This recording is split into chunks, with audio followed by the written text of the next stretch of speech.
ഇന്നലെ രാവിലെ 1 മണി മുതൽ 2 മണി വരെ നമ്മുടെ നാടിൻ്റെ രാജ്യത്തിൻ്റെ ധീര സൈന്യം ഒരു ഓപ്പറേഷൻ നടത്തി. ഓപ്പറേഷൻ സിന്ദൂർ.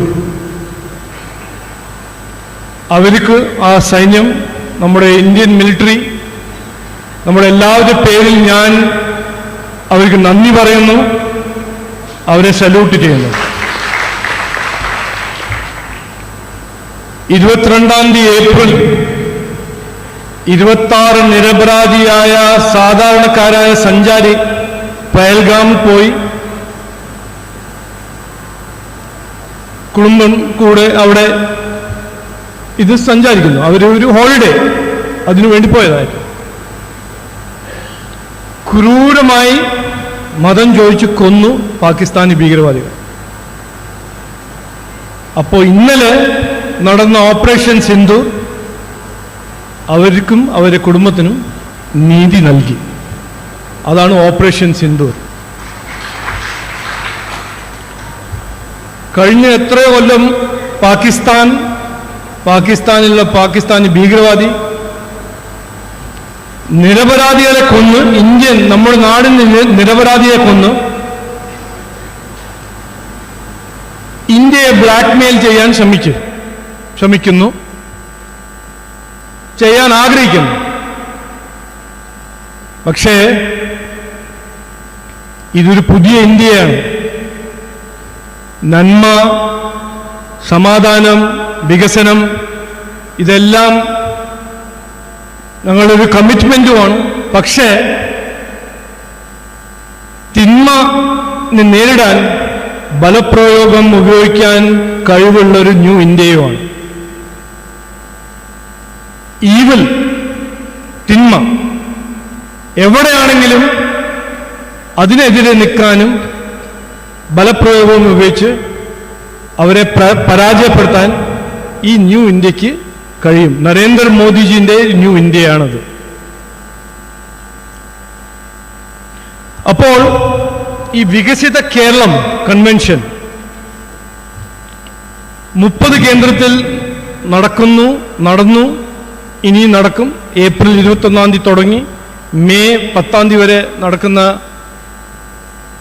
എൻ്റെ ഒരു വികസന കേരളത്തിന് വേണ്ടി ഒരു വികസനത്തിൻ്റെ കാഴ്ചപ്പാട് പ്രവർത്തകരുടെ ഒപ്പം ഇരുന്ന് സംസാരിച്ച് അവരെ മുമ്പിൽ വയ്ക്കാൻ എനിക്ക് കിട്ടിയൊരു അവസരം. അങ്ങനെയാണ് ഞാൻ കാണുന്നത്. അപ്പോൾ ഞാൻ ആദ്യം ഈ വികസിത കേരളം എന്ന കാഴ്ചപ്പാട് മുമ്പോട്ട് വെച്ചപ്പോൾ എന്നോട് ചോദിച്ചു, ഈ വികസിത കേരളം എന്താണ്? അതിൽ പറയാൻ കുറെ ഉണ്ട്, ഞാൻ പറയും, സംസാരിക്കും. പക്ഷേ ഇത് 3.5 കോടി മലയാളിയുടെ വികസനം, 3.5 കോടി മലയാളിയുടെ പുരോഗതി, അവരുടെ ക്ഷേമം, ഇത് BJPന്റെ ഒരു ലക്ഷ്യമാണെന്ന് പറയാൻ ഒരു അവസരമായിട്ടാണ് ഞാൻ കാണുന്നത്. ഇത് അങ്ങനെയാണ് എല്ലാവരും കാണേണ്ടത്. വികസിത കേരളം. ഞാൻ ഈ ചുമതല എടുത്ത ആ ദിവസം സംസ്ഥാന കൗൺസിൽ അംഗത്തിന് മുമ്പിൽ അന്ന് പറഞ്ഞു, ജനങ്ങൾക്ക് മാറ്റം വേണം എന്ന് അവർ പറയുന്നു. മാറ്റം കൊണ്ടുവരാൻ ഞങ്ങൾ BJP NDAയ്ക്കൊരു കഴിവ്, താല്പര്യമുണ്ടെന്ന് ഞങ്ങൾ പറയുന്നു. പക്ഷേ ഈ മാറ്റം കൊണ്ടുവരണമെങ്കിൽ BJP അധികാരത്തിൽ വരണം. എന്നിട്ട് അന്ന് ഞാൻ പറഞ്ഞു, ഇന്ന് ഞാൻ പറയുന്നു, BJPന്റെ അധികാരത്തിൽ കൊണ്ടുവരാനാണ് എൻ്റെ ഒരു ദൗത്യം, എൻ്റെ ഒരു ലക്ഷ്യം, എൻ്റെ ഒരു മിഷൻ. അത് ചെയ്യുന്നവരെ, അത് പൂർത്തീകരിക്കുന്നവരെ ഞാൻ ഇവിടുന്ന് പോവില്ല.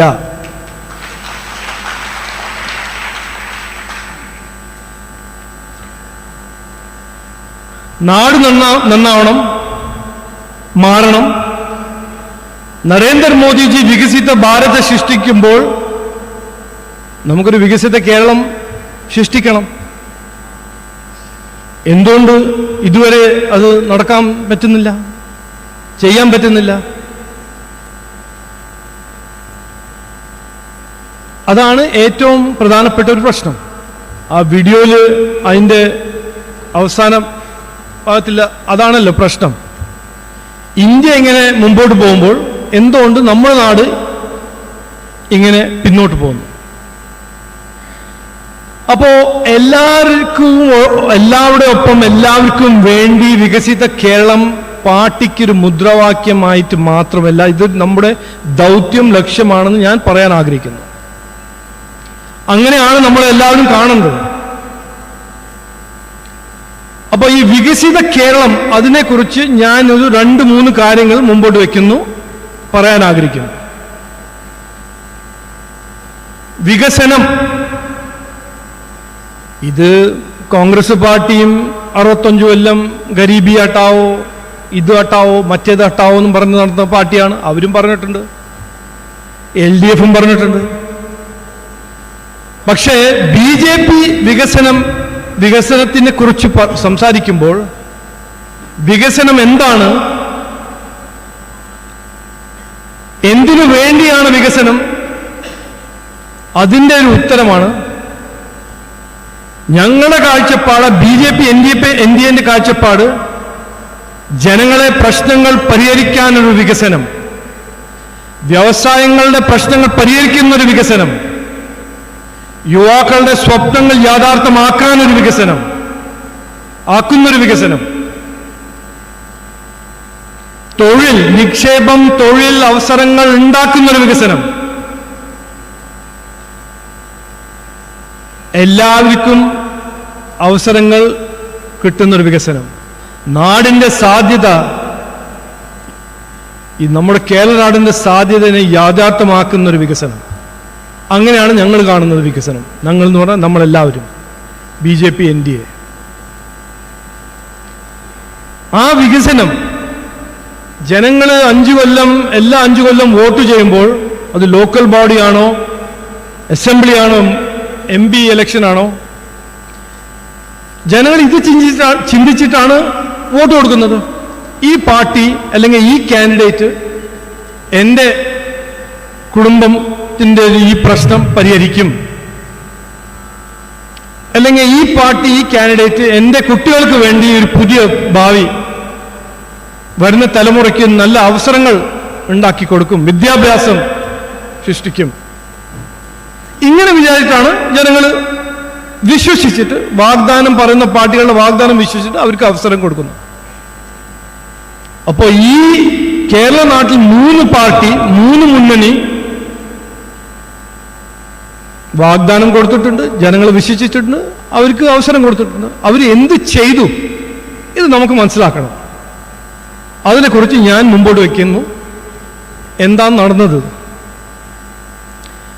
ആദ്യം കോൺഗ്രസ്, അതിന് കുറച്ച് ഫ്ലാഷ് ബാക്ക്.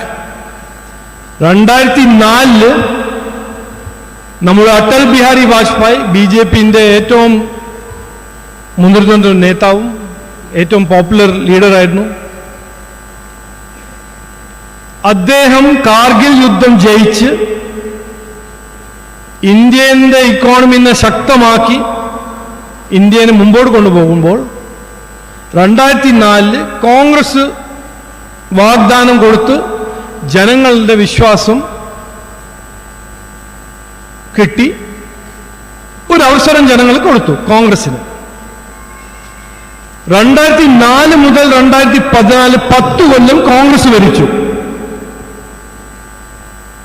ജനങ്ങൾ വിശ്വസിച്ചു, ജനങ്ങൾ അവസരം കൊടുത്തു, കോൺഗ്രസ് ഭരിച്ചു. നമ്മുടെ ജനാധിപത്യ സംവിധാനത്തിൽ ഇതാണല്ലോ ഡെമോക്രാറ്റിക് പ്രോസസ്.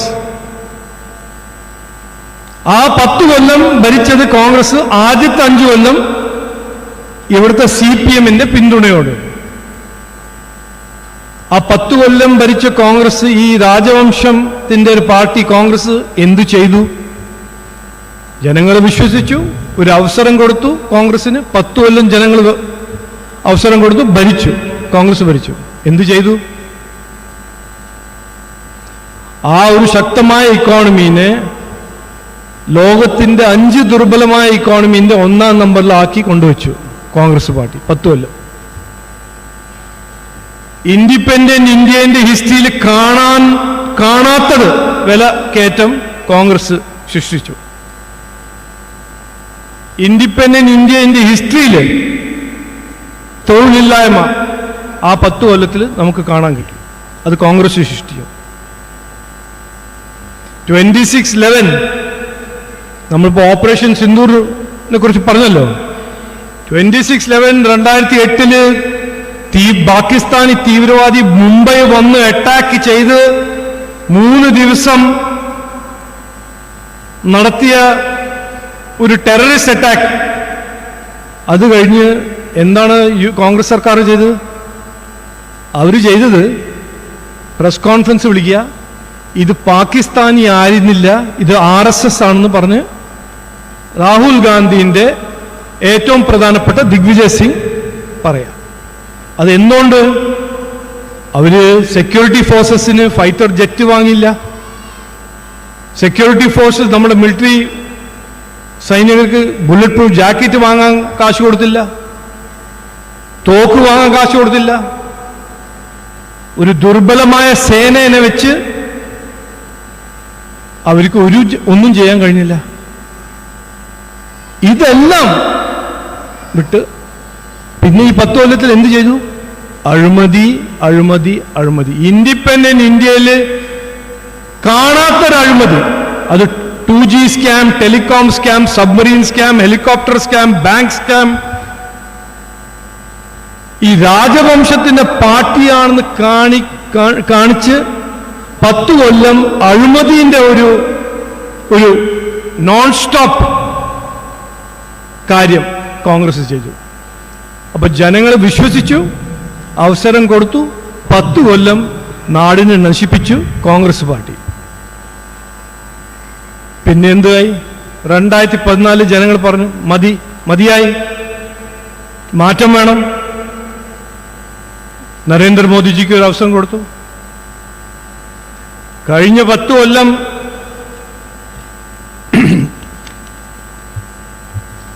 നരേന്ദ്രമോദിജിക്ക് 2014 ജനങ്ങൾ വിശ്വസിച്ചു. അദ്ദേഹം ഒരു പുതിയ ഇന്ത്യ ഒരു കാഴ്ചപ്പാട് മുമ്പോട്ട് വെച്ചു. ജനങ്ങൾ പറഞ്ഞു ശരി, ഒരു അവസരം കൊടുക്കുക BJP NDAക്ക്. 10 കൊല്ലം നരേന്ദ്രമോദിജി ചെയ്ത കാര്യങ്ങളും പദ്ധതികളും അദ്ദേഹത്തിന്റെ അധ്വാനം, അതിൻ്റെ ഒരു റിസൾട്ടാണ് ഇന്ന് കുതിച്ച് മുമ്പോട്ട് പോകുന്ന ഇന്ത്യ. അതേ ഇന്ത്യ, ദുർബലമായ ഇക്കോണമിന്റെ ഇന്ത്യ ഇന്ന് ലോകത്തിന്റെ 4ാം നമ്പറിൽ ഇക്കോണമിയായി മാറി. UPA സമയത്ത് 95% മൊബൈൽ ഫോൺ ഇമ്പോർട്ട് ചെയ്ത ഒരു കാലമായിരുന്നു. ഇന്ന് ഇന്ത്യയിൽ ഉണ്ടാക്കുന്ന 1,20,000 കോടിയുടെ ഫോൺ ഇവിടെ ഉണ്ടാക്കിയിട്ട് എക്സ്പോർട്ട് ചെയ്യുന്നു. അതേ ഇന്ത്യ. ലോകത്തിന്റെ എല്ലാ വലിയ കമ്പനിയും അവരുടെ ഫാക്ടറി അല്ലെങ്കിൽ ഗ്ലോബൽ R&D സെന്റർ ഇന്ത്യയിൽ. G20 ഏത് ലോകത്തിൽ ഏത് രാജ്യത്തിൽ പോയാലും ഇന്ന് ഇന്ത്യക്ക് കിട്ടുന്ന ബഹുമാനവും ഇന്ത്യന്റെ ഇക്കോണമിക്ക് കിട്ടുന്ന ബഹുമാനവും അവിടുന്ന് വരുന്ന നിക്ഷേപവും ഇതുവരെ കാണാൻ കഴിയാത്ത ഒരു സ്ഥിതി. ഇതാണ് മാറ്റം. അദ്ദേഹം അധ്വാനിച്ചു, ജനങ്ങൾ അവസരം കിട്ടിയപ്പോൾ അദ്ദേഹം അധ്വാനിച്ചു, വാഗ്ദാനമെല്ലാം വാക്ക് പാലിച്ചു, ഇന്ത്യയെ ശക്തമായി മുമ്പോട്ട് കൊണ്ടുപോയി. തൊഴിൽ നിക്ഷേപം 1000 ലക്ഷം കോടിക്കണക്കിൽ ഇന്ത്യയിൽ വന്നു. അതുകൊണ്ട് ഇന്ത്യ 4ാം നമ്പറിന്റെ ലോകത്തിന്റെ ഇക്കോണമിയായി മാറി. അപ്പോൾ ഞാൻ പറയാൻ ആഗ്രഹിക്കുന്നത്, ജനങ്ങളൊരു അവസരം കൊടുത്തു. നരേന്ദ്രമോദിജി ആ അവസരം എടുത്ത് അധ്വാനിച്ച് നാടിനെ നന്നാക്കി.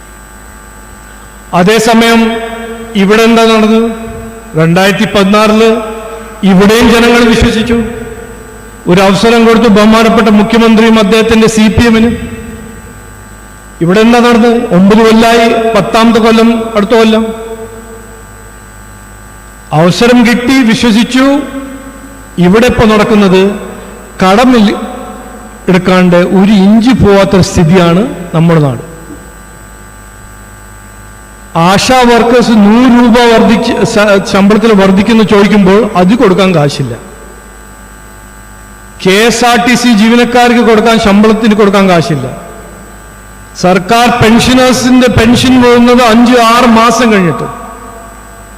ഒരൊറ്റ അടിസ്ഥാന സൗകര്യം കഴിഞ്ഞ 9 കൊല്ലം സംസ്ഥാന സർക്കാർ ഉണ്ടാക്കിയിട്ടില്ല. ഇത് ഞാനല്ല പറയുന്നത്, കുഞ്ഞാലിക്കുട്ടി സാഹിബ് അസംബ്ലിയിൽ പറഞ്ഞു. ഈ കേരളത്തിൽ ആകെ നടന്നത് ഒരു ഹൈവേ ആണ്. ആ ഹൈവേയും ചെയ്തതാരാ? നിതിൻ ഗഡ്കരിജിയും നരേന്ദ്രമോദിജിയും. ഇത് ഞാനല്ല പറഞ്ഞു, അവരുടെ പാർട്ടി ഇന്ത്യ അലയൻസിന്റെ ഇന്ത്യ മുന്നണിന്റെ ഒരു പാർട്ടി മുസ്ലിം ലീഗ് പറയുന്നു CPM-ഓട്. ഒരു ഒറ്റ പദ്ധതി, പുതിയ പദ്ധതി ഇവിടെ ചെയ്തിട്ടില്ല. പദ്ധതി പേരിന് വേണ്ടി ലോഞ്ച് ചെയ്യുക, പിന്നെ നരേന്ദ്രമോദിജി അവിടുന്ന് ഉണ്ടാക്കുന്ന പദ്ധതിയിൽ ബഹുമാനപ്പെട്ട മുഖ്യമന്ത്രിന്റെ ഒരു ഫോട്ടോ അടിച്ച്, പിന്നെ ഒരു മിനിസ്റ്ററിന്റെ ഫോട്ടോ അടിച്ച് അത് ഇവിടുത്തെ പദ്ധതിയാണെന്ന് പറഞ്ഞ് ജനങ്ങളെ വിഡ്ഢിയാക്കുക. അപ്പൊ 10 കൊല്ലം ഇവിടെ, 9 കൊല്ലമായി, 10 കൊല്ലം ആവുന്നു. ജനങ്ങൾ വിശ്വസിച്ച് അവസരം കൊടുത്തു. അപ്പൊ വികസനം, ആ ഒരു ഡിപ്പാർട്ട്മെന്റ്, ആ ഒരു ഇഷ്യൂ, ആ ഒരു ജനങ്ങൾക്ക് വേണ്ട ഒരു കാര്യം, അതിൽ 3 മുന്നണിക്കും ജനങ്ങൾ അവസരം കൊടുത്തിട്ടുണ്ട്. അത് ചെയ്ത് കാണിച്ചത് ഒരു ഒറ്റ പാർട്ടിയാണ്, BJP NDA. എന്നോട് ഞാനിതിങ്ങനെ പറയുമ്പോൾ എന്നോട് ചിലപ്പോൾ മാധ്യമ സുഹൃത്ത് ചോദിക്കും, അല്ലെങ്കിൽ വേറെ ആരെങ്കിലും ചോദിക്കും, പ്രവർത്തകരും ചോദിക്കും, അതെന്താണ് ഈ കോൺഗ്രസും ലെഫ്റ്റും ഇവർക്കൊന്നും ചെയ്യാത്തത്, എന്തുകൊണ്ടും അത് ചെയ്യുന്നില്ല? അവരിങ്ങനെ വാഗ്ദാനം കൊടുക്കുന്നുണ്ടല്ലോ. എന്തുകൊണ്ട് കോൺഗ്രസും ലെഫ്റ്റിനും വികസനം ചെയ്യാൻ കഴിവില്ല? എന്താണ് അവർക്ക് ചെയ്യാൻ പറ്റാത്തത്? അതിൻ്റെ ഒരു ഉത്തരം നമുക്ക് എല്ലാവർക്കും മനസ്സിലാവണം. അവരുടെ രാഷ്ട്രീയം ഈ ജനങ്ങളെ വിഭജിക്കുന്ന രാഷ്ട്രീയം, ജനങ്ങളോട് നുണ പറഞ്ഞ രാഷ്ട്രീയം, ജനങ്ങളെ വിഡ്ഢിയാക്കുന്നൊരു രാഷ്ട്രീയം, രാജവംശത്തിന് വേണ്ടി അഴിമതി ചെയ്ത് കാശുണ്ടാക്കുന്ന രാഷ്ട്രീയം, അവർക്ക് കാഴ്ചപ്പാടില്ലാത്തൊരു രാഷ്ട്രീയം.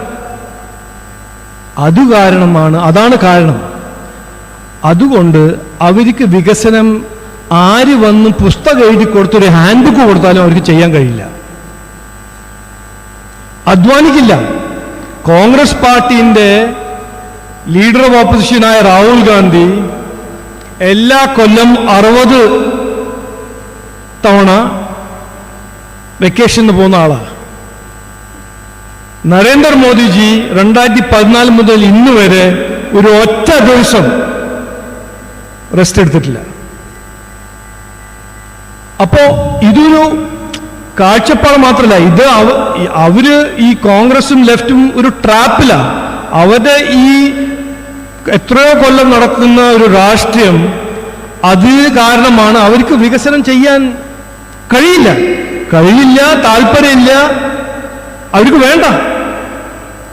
ഇതുവരെ അവർ ചെയ്തത് ജനങ്ങളോട് എന്തെങ്കിലും പറയാ, വാഗ്ദാനം കൊടുക്കുക, എന്നിട്ട് ഇലക്ഷൻ കഴിഞ്ഞിട്ട് മറന്നിട്ട് ജനങ്ങളെ പിന്നെ ഡിസ്ട്രാക്ട് ചെയ്യാൻ, വിഭജിക്കാൻ, വർഗീയവാദി, കമ്മ്യൂണലിസം, ഇങ്ങനെ ഓരോരോ ഡിബേറ്റ് ഉണ്ടാക്കുക. അപ്പോൾ വികസനം ജനങ്ങൾക്ക് വേണം.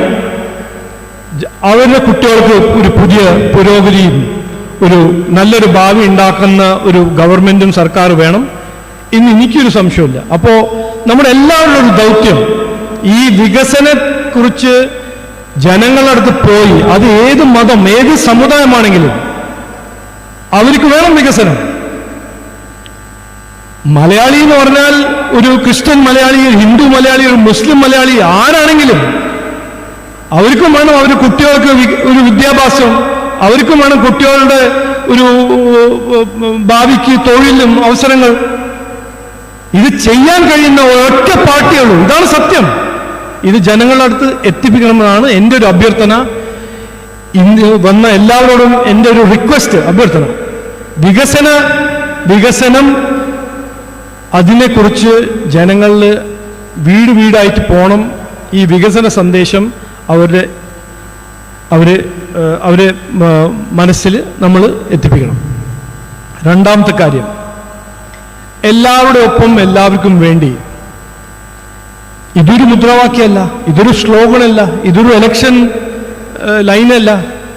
2014 നരേന്ദ്രമോദിജി പ്രധാനമന്ത്രി ആയപ്പോൾ അദ്ദേഹം പറഞ്ഞു, ഞാൻ കോൺസ്റ്റിറ്റ്യൂഷനിൽ വിശ്വസിക്കുന്ന ഒരു നേതാവാണ്, ഒരു പ്രൈം മിനിസ്റ്ററാണ്.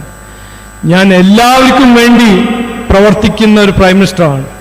ഞങ്ങളുടെ സർക്കാർ, നരേന്ദ്രമോദിജിയുടെ സർക്കാർ എല്ലാവരുടെ ഒപ്പം എല്ലാവർക്കും വേണ്ടി സബ്കാ സാത്ത് സബ്കാ വികാസ് എന്ന് പറഞ്ഞ് പ്രവർത്തിക്കുന്ന ഗവൺമെന്റാണ്. അതാണ് സത്യം. 11 കൊല്ലം ഒരൊറ്റ പദ്ധതി, ഒരൊറ്റ പ്രോജക്റ്റ്, ഒരൊറ്റ സ്കീം ഒരു സമുദായത്തിന് മാറ്റിവിട്ട് ചെയ്തിട്ടുണ്ടെങ്കിൽ ഞാൻ രാഷ്ട്രീയം വിടാൻ തയ്യാറാ. അങ്ങനെ ചെയ്തിട്ടില്ല. പക്ഷേ BJP ഇങ്ങനെ പ്രവർത്തിക്കുമ്പോൾ, എല്ലാവരുടെ ഒപ്പം എല്ലാവർക്കും വേണ്ടി പ്രവർത്തിക്കുമ്പോൾ, അധ്വാനിക്കുമ്പോൾ, ഇവിടെ 10-20 കൊല്ലമായിട്ട് കോൺഗ്രസ് പാർട്ടിയും LDFും നടക്കുന്ന എന്താണ് അവരുടെ പ്രചാരം? ഒരു മിസ്ഇൻഫർമേഷൻ. BJP വർഗീയവാദി പാർട്ടിയാണ്, BJP ഹിന്ദുക്കൾക്ക് മാത്രമേ പ്രവർത്തിക്കുന്നുള്ളൂ. ഇതൊരു പച്ച നുണയാണ്. ആരാണ് ഇപ്പോ ഈ നാട്ടിൽ വർഗീയവാദി? ആരാണ് കമ്മ്യൂണൽ? ഇതും ജനങ്ങളുടെ അടുത്ത് ഇതിന്റെ സത്യം എത്തിപ്പിക്കണം. ഒരു 10 ദിവസം മുമ്പേ എനിക്ക് ആരോ അയച്ചു തന്നു, ഇന്ത്യൻ യൂണിയൻ മുസ്ലിം ലീഗ് വഖഫ് അമെൻമെന്റ് ബില്ലിനെതിരെ സുപ്രീം കോടതിയിൽ ഫയൽ ചെയ്ത പെറ്റീഷൻ. ഇന്ത്യൻ യൂണിയൻ മുസ്ലിം ലീഗ് എന്ന് പറഞ്ഞാൽ ഇന്ത്യ അലയൻസ്, രാഹുൽ ഗാന്ധി കോൺഗ്രസിന്റെയും CPMന്റെ ഒരു ഇന്ത്യ അലയൻസ് പാർട്ട്ണർ. അവര് അഫിഡവിറ്റിൽ പറയുന്നു, ഞങ്ങള് കേരളത്തിന്റെ മുസ്ലിംസ് വേണ്ടി മാത്രം പ്രവർത്തിക്കുന്ന പാർട്ടിയാണെന്ന് അവർ സമ്മതിക്കുന്നു. അത് അഫിഡവിറ്റിൽ സുപ്രീം കോടതിയിൽ പറയുന്നു. പിന്നെ അവരെങ്ങനെ സെക്യുലർ? നമ്മളെങ്ങനെ വർഗീയവാദി? അപ്പോൾ ഇവര് ചെയ്യുന്നത് പീഡന രാഷ്ട്രീയം അതാണെന്ന് അവരെന്നെ സമ്മതിക്കുന്നു. BJP NDA മാത്രം ഒരു പാർട്ടി, എല്ലാവരുടെ ഒപ്പം എല്ലാവർക്കും വേണ്ടി പ്രവർത്തിക്കുന്ന പാർട്ടി. അതിന് ഞാൻ ഉദാഹരണം തരാം. മുനമ്പം, കൊച്ചി അടുത്ത് മുനമ്പം, ഒരു ചെറിയൊരു ഗ്രാമം, 610 ക്രിസ്ത്യൻ കുടുംബങ്ങൾ 35 കൊല്ലമായിട്ട് അവര് വഖഫിന്റെ എതിരെ വഖഫ് അവരെ പ്രോപ്പർട്ടി എടുക്കാൻ നോക്കുന്നു. അതിനെ പരിഹരിക്കാൻ അവർ 35 കൊല്ലം കോൺഗ്രസിന് വോട്ട് കൊടുത്തു കോൺഗ്രസിനെ എന്റെ MPയും MLAയും ജയിപ്പിക്കുന്ന 610 കുടുംബങ്ങൾ. ആ പ്രശ്നം 35 കൊല്ലമായിട്ട് പരിഹരിക്കാൻ കോൺഗ്രസും ഒന്നും ചെയ്തില്ല, പിന്നെ LDF ഒന്നും ചെയ്തില്ല. ആരാണ് ചെയ്തത്? ഒരു വോട്ടും കിട്ടാത്ത BJP NDA പാർട്ടിയാണ് ആ വഖഫ് അമെൻമെന്റ് ബില്ല് കൊണ്ടുവന്നത്. ആ ബില്ലിന്റെ ഡിബേറ്റിന്റെ സമയം മൈനോറിറ്റീസ് മിനിസ്റ്റർ കിരൺ റിജിജു പറഞ്ഞു, ഞങ്ങൾ കൊണ്ടുവരുന്ന ഈ ബില്ല് മുനമ്പത്തെ ജനങ്ങളുടെ പ്രശ്നങ്ങൾ പരിഹരിക്കാനൊരു ബില്ലാണ്. ഇത് പറഞ്ഞിട്ടും എന്നിട്ടും എന്താണ് കോൺഗ്രസ് ചെയ്തത്? എതിർത്തു, വോട്ടിനെ ഒപ്പോസ് ചെയ്തു. അതിൽ സെക്ഷൻ 40 എന്ന് പറഞ്ഞ കോൺസ്റ്റിറ്റ്യൂഷന് എതിരെയുള്ള ഒരു സെക്ഷൻ 40 വഖഫ് ബില്ല്, അതിനെ എതിർത്തു. എന്താണ് വഖഫ് ബില്ലിന്റെ അമെൻമെന്റ് ബില്ലിന്റെ ഏറ്റവും പ്രധാനപ്പെട്ട ലക്ഷ്യം? പാവപ്പെട്ട മുസ്ലിംസിന് വേണ്ടി വഖഫ് അവർക്ക് വേണ്ടി പ്രവർത്തിക്കണം. അതാണ് ബില്ലിന്റെ ഏറ്റവും പ്രധാനപ്പെട്ട ഒരു ലക്ഷ്യം, ഗോള് പാർലമെന്റിൽ പറഞ്ഞു. എന്നിട്ടും ഈ കോൺഗ്രസ് പാർട്ടിയും LDFും എതിർത്തു. അത് എന്തുകൊണ്ട്? അവര് തീരുമാനിച്ചു, 610 വോട്ടല്ലേ, വിടൂ, സാരില്ല, പോയിക്കോട്ടെ, നമുക്ക് മറ്റേ വോട്ടുണ്ടല്ലോ.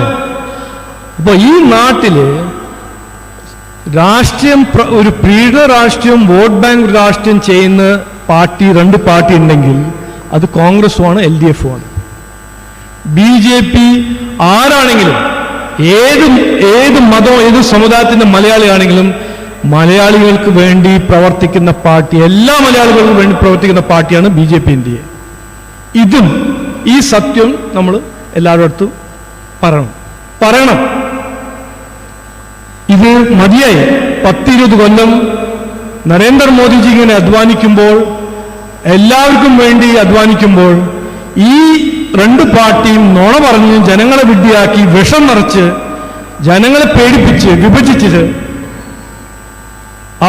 അവരാണ് സെക്യുലർ എന്ന് പറഞ്ഞ് നടക്കുന്ന പാർട്ടിന്റെ ഈ സത്യം നമുക്ക് പുറത്താക്കണം, ജനങ്ങളോടും എത്തിപ്പേണം. ഈ രണ്ട് കാര്യങ്ങളാണ് എനിക്ക് മുഖ്യമായിട്ട് പറയാനുള്ളത്. ഈ വരുന്ന തെരഞ്ഞെടുപ്പ്, ലോക്കൽ ബോഡി ഇലക്ഷൻ നമ്മുടെ നാടിൻ്റെ ചരിത്രത്തിൽ, രാഷ്ട്രീയ ചരിത്രത്തിൽ ഒരു പ്രധാനപ്പെട്ട ഇലക്ഷനായിട്ട് ആണ് ഞാൻ കാണുന്നത്. എൻ്റെ ഒരു റിക്വസ്റ്റും അഭ്യർത്ഥനയും എല്ലാവരും അങ്ങനെയാണ് കാണുന്നത്. ഞാൻ പറഞ്ഞ പോലെ ജനങ്ങൾക്കൊരു മാറ്റം വേണമെന്ന് ജനങ്ങൾ ആഗ്രഹിക്കുന്നു, പ്രതീക്ഷിക്കുന്നു. ജനങ്ങൾക്കറിയാം ഇവിടെ ഈ മാറ്റം കൊണ്ടുവരാൻ ഒരു പാർട്ടിക്കൊരു കഴിവുണ്ടെങ്കിൽ കഴിവുള്ള പാർട്ടിയാണ് BJP NDA. അതും അവർക്കറിയാം. പക്ഷെ നമുക്ക് അധ്വാനിക്കണം. ഇതൊരു ഓട്ടോമാറ്റിക്കായിട്ട് വരാൻ പോകുന്ന ഒരു സക്സസ്സും ഒരു ജയമായിരിക്കില്ല. അധ്വാനിക്കണം. അപ്പോൾ അടുത്ത 5-6 മാസം ആ വീഡിയോയിൽ പറഞ്ഞ പോലെ നിരാന്ത പരിശ്രമം അത് ചെയ്താൽ ജനങ്ങൾക്ക് വേണ്ട മാറ്റവും, ഇവിടെ നമ്മുടെ നാടിനും നന്നാക്കാൻ ഒരു മാറ്റവും നമുക്ക് സൃഷ്ടിക്കാൻ ഒരു അവസരം കിട്ടും, ജനങ്ങൾ തരും. അതിന് എന്ത് ചെയ്യണം അടുത്ത 4-5 മാസം രഞ്ജിത്ജി ഡിസ്ട്രിക്ട് ഇൻചാർജ് ഈ രണ്ടാമത്തെ സെഷനിൽ അദ്ദേഹം മുമ്പോട്ട് വയ്ക്കും. ഞാൻ എനിക്ക് നന്നായിട്ട് അറിയാം. ഞാൻ BJPന്റെ ഒപ്പം പണിയെടുത്ത് അധ്വാനിച്ചും പ്രവർത്തിച്ച് കുറച്ചു കാലമായി. BJP ഒരു പ്രവർത്തകരുടെ പാർട്ടിയാണ്. ഞാനൊരു പ്രവർത്തകനാണ് എന്നാണ് എൻ്റെ ഒരു ഏറ്റവും പ്രധാനപ്പെട്ട ഒരു ഐഡന്റിറ്റി. താങ്കൾ 100% അധ്വാനിച്ചാൽ ഞാൻ 500% അധ്വാനിക്കാൻ തയ്യാറാണ്. ഇത് നമുക്ക് ചെയ്തേ പറ്റൂ. നാടിനെ നന്നാക്കണം. ഇതാണ് നമ്മുടെ ദൗത്യം. മാറ്റണം. വികസിത കേരളം സൃഷ്ടിക്കണം. ഇത് നമുക്ക് മാത്രമേ ഇത് ചെയ്യാൻ കഴിയൂ. ഇത് നമുക്ക് ചെയ്യണം. ഞാൻ അവസാനത്തിൽ പറയാൻ ആഗ്രഹിക്കുന്നത് ഇതാണ്. അത് ശ്രീ പ്രകാശ്ജിയും പറഞ്ഞു, ഞാൻ ഒരിക്കൽ കൂടി പറയുന്നു. ഞാൻ അന്നും പറഞ്ഞു, ഇന്നും പറയുന്നു, ഞാൻ ഇവിടെ നേതാവാനല്ല വന്നിരിക്കുന്നത്. ഈ വികസിത കേരളത്തിന് വേണ്ടി, പാർട്ടിനെ അധികാരത്തിൽ കൊണ്ടുവരാൻ വേണ്ടി, BJP NDA അധികാരത്തിൽ കൊണ്ടുവരാൻ വേണ്ടി ആത്മാർത്ഥമായ പ്രവർത്തിക്കുന്നവരെ നേതാവ് ആക്കാനാണ് വന്നിരിക്കുന്നത്.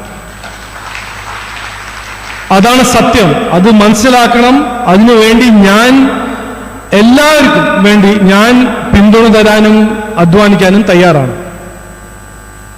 ഇനി വരുന്ന കാലം BJPന്റെ വളർച്ചയും നാടിൻ്റെ ഒരു നന്നാവുന്ന ഒരു കാലമായിട്ട് നമ്മൾ കാണണം. ഒരു നല്ലൊരു അവസരം നമുക്ക് ജനങ്ങളുടെ അടുത്ത് നിന്ന് കിട്ടും നമ്മൾ അധ്വാനിച്ചാൽ. സമയമായി നാടിനെ മുമ്പോട്ട് കൊണ്ടുപോകാനും മാറാത്തത് ഇനി മാറണമെന്ന് പറഞ്ഞ് ഞാൻ വാക്ക് ചുരുക്കുന്നു. എല്ലാവർക്കും നമസ്കാരം, നന്ദി, ജയ് ഹിന്ദ്, ഭാരത് മാതാ കി, ഭാരത് മാതാ കി, ഭാരത് മാതാ കി.